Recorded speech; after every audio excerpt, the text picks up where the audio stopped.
नमस्ते. नमस्ते. सभापती, आपण ह्या निवडणुकीमध्ये नेमकं कसं चित्र बघताय? खरं खूप छान पॉझिटिव्ह वातावरण आहे भाजपसाठी आणि भाजपचा एकच अजेंडा आहे की लोकांना मूलभूत सुविधा जे जुन्या अकलूजमध्ये मिळालेला नाही अजून.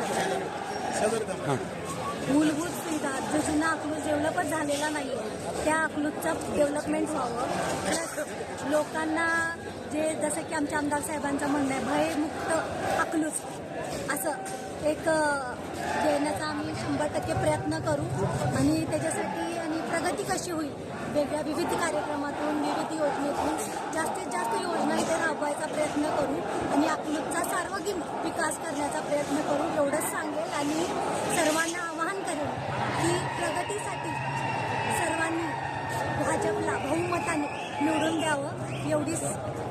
आणि हे आमचे नगराध्यक्षाचे उमेदवार आहेत पूजा करण कोथमिरे, त्यांना पण बहुमताने निवडून द्यावं एवढीच आपल्या सर्वांना आमची नम्र विनंती आहे. बस एवढंच बोलते आणि माझे 2 शब्द संपले. चला.